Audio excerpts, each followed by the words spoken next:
Hello, and welcome to another episode of the Good Boxing Podcast with your host, Josh Size. And I'm going to jump right into this episode.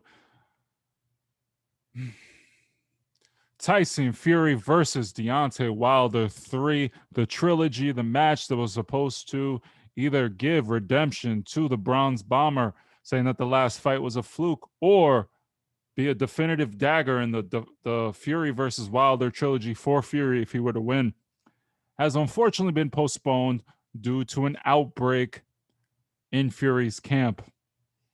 Now, I don't even need to really mention to everyone what's going on. The pandemic's been happening for a very long time, and I'm not going to sit here and be one of those people that are going to be really, really pissed off about, oh, the fight didn't happen. Oh, I can't believe it. I was a little harsh on Teofimo Lopez, in my opinion, when his camp basically was open, and then he evidently ended up getting COVID-19, and that fight got postponed. And you know what?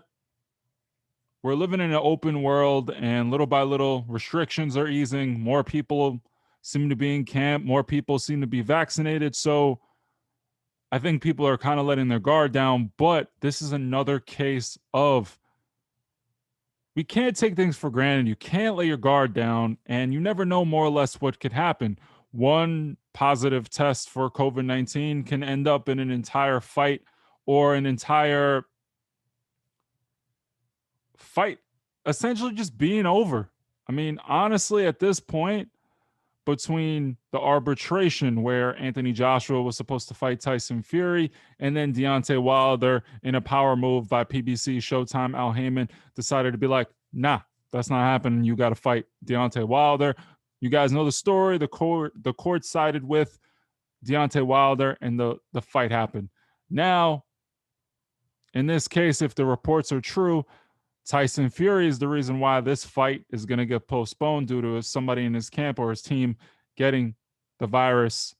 And potentially it's going to postpone the entire fight. Now, the fight was supposed to take place July 24th.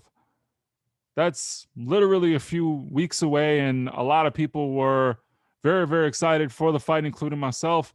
I'm going to selfishly say I'm not happy the fight got postponed, but July 24th is my wedding day officially. And I'm not going to sit here and say I'm glad that somebody caught COVID-19. But if the fight does get postponed, I'm not going to sit here and say that it's not a little bit of fortune for me that the fight got pushed back. Be mad, yeah, but I'm a boxing fan, and I was going to have to miss this one because, as you guys know, my wife would kill me on my official wedding day. I'm trying to watch Tyson Fury versus Deontay Wilder. Call me a cuck, call me whatever you want, but one day I can suck it up, watch the replay, or watch it later on in the day. But now the fight's pushed back. I don't know when it's going to get pushed back. The boxing calendar seems to be very, very stacked. You have the Manny Pacquiao versus Errol Spence in August. You have the Jake Paul versus Tyron Woodley in August. September 11th, you may have Teofimo Lopez versus George Gambosos. And there's going to be a bunch of fights happening little by little. So after July 24th, I'm not sure where they're going to fight or when they're going to fight.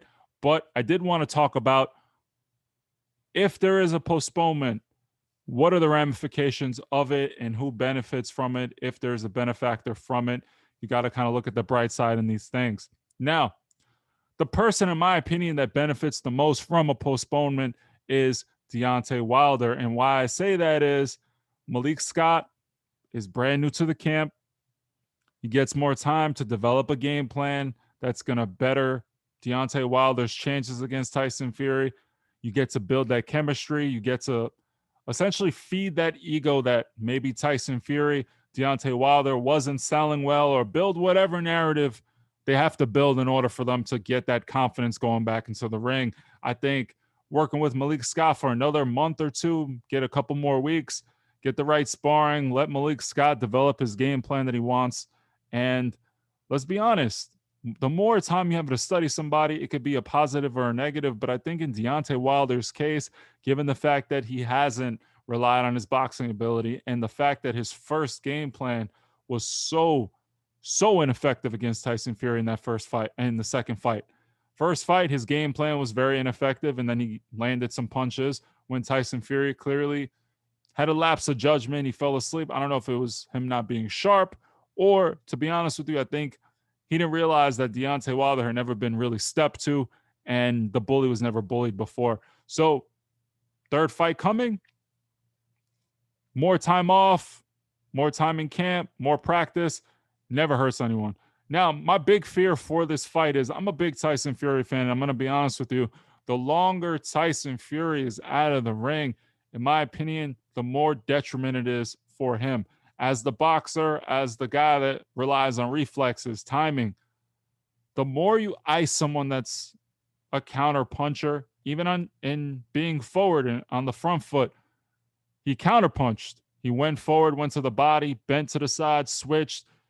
He essentially counterpunched. The less time that you are active, especially fighting, I know you're sparring. I know you're doing all these things. I know you are the lineal heavyweight champion. You're the WBC champion. You're all of these things. But at the end of the day, the more time you are iced, it's going over a year now. And now, if you wait even longer, you're looking at a year and a half plus layoff. And to me, it gets me a little worried with his counterpunching ability if maybe he falls into one of Deontay Wilder's bombs and maybe gets touched. So, Tyson Fury, I hope everything goes well in the camp. I hope everyone's okay. I hope maybe you didn't catch COVID, or anyone in your family or anyone you know or anyone that did catch it. I hope they're doing okay. But I'm not going to lie to you. This fight, I don't even know what to say anymore. Like, are we ever going to get Anthony Joshua versus Tyson Fury? If Deontay Wilder somehow does knock out Tyson Fury, are we ever going to get Deontay Wilder, Anthony Joshua? Or are we ever going to get Deontay Wilder and Tyson Fury 4? I mean, the third chapter seems to be lasting forever, and COVID just won't let this chapter in boxing close. And that's kind of just my episode for today. Subscribe to the channel if you're not subscribed. Hit that like button, leave a comment, and I'm going to start leaving some polls on the channel, giving you guys a bunch of topics that I find maybe interesting. Feel free to vote for which ones you guys like best, and I'll just release the episode the next day. Follow on Instagram if you're not following, at Good Boxing Podcast. And honestly, I love this flow. I'm going to keep it going. Be well and have a great day.